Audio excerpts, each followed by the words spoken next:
L'année 2021 se termine de la plus belle des façons pour Marc-Olivier Fogiel. BFM TV, dont il est le directeur général, a connu une nouvelle année historique. Du jamais vu comme il l'a confié à Pure Média, tout ce qu'il touche se transforme en or. Après avoir connu le succès en tant que présentateur avec On ne peut pas plaire à tout le monde ou plus récemment Le Divan, France 3, ou en tant qu'animateur radio avec notamment RTL Soir et de Refait le Monde sur RTL, Marc-Olivier Fogiel s'est lancé un nouveau défi.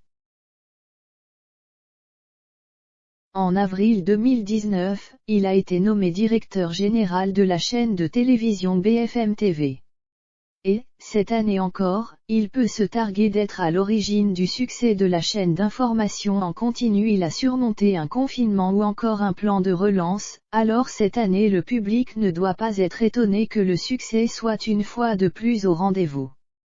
Il faut dire que Marc-Olivier Fogiel n'a pas peur d'innover afin d'attirer toujours plus de téléspectateurs.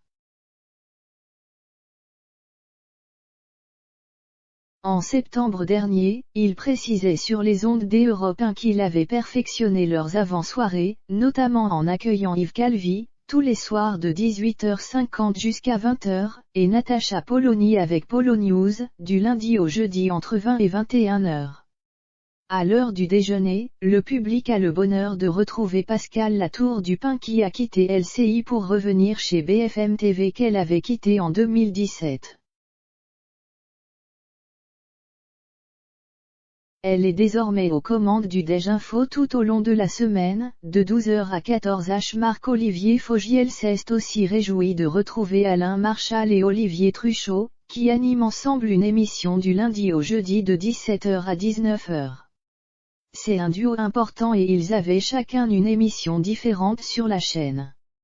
Et il y a une forme de jubilation de les retrouver ensemble tous les jours à 16h50. Donc on a pas mal de nouveautés qui crantent encore davantage ce que j'essaie de faire depuis 2 ans, c'est à accent grave dire incarner de façon un peu plus forte la chaîne et avoir des tranches un peu plus différenciées, expliquait-il à Philippe Vandel, dans Culture Média. Une merveilleuse année pour BFM TV. Grâce à ces changements et son équipe qu'il mène d'une main de maître, Marc-Olivier Fogiel peut se targuer que BFM TV soit la première chaîne d'info 95% de l'année, et 100% sur les moins de 70 ans. Interrogé par Pure Média, l'homme de 52 ans a expliqué qu'il était satisfait de leur access, qualitativement comme quantitativement. Contrairement à l'interprétation qui a pu être faite, ces changements n'étaient pas du tout une réponse à la programmation particulière de CNews aux mêmes heures. Mon chantier était et toujours de renforcer toutes les tranches, les unes après les autres, indépendamment de ce que peuvent faire les autres chaînes. Je voulais une offre claire, différenciée et complémentaire. L'émission d'Yves Calvi fait des pointes à plus de 500 000 téléspectateurs, au-delà de ce qu'ils pouvaient imaginer. Si les chiffres n'étaient au départ pas au rendez-vous du côté de Natacha Polony, ils ont fini par grimper quand la chaîne a pris la décision de la remettre au centre du programme, aux côtés d'Aurélie Casse. Cela commence déjà à mieux marcher. Je suis confiant. Je précise d'ailleurs que l'émission s'appellera à partir de la rentrée Polo News en campagne pour bien marquer l'entrée dans le vif de la course à la présidentielle, a-t-il précisé. Leur concurrent direct CNews ne les effraie donc pas le moins du monde. D'autant plus que Marc-Olivier Fogiel préfère regarder ce qu'il se passe chez lui plutôt que chez les autres. Nous cherchons à bâtir une offre cohérente avec l'ADN de BFM TV. L'année dernière, nous avons fait une année historique. Cette année, nous devrions finir au même résultat. Sur 365 jours, BFM TV est leader sur l'ensemble du public 95% du temps.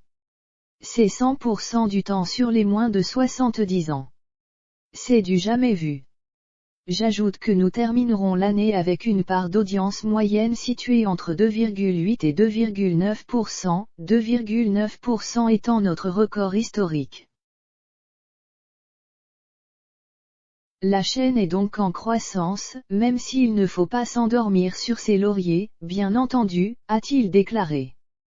CNews rencontre un public plus vieillissant. Nul doute que l'année 2022 sera tout aussi belle pour la chaîne, et son dirigeant par la même occasion.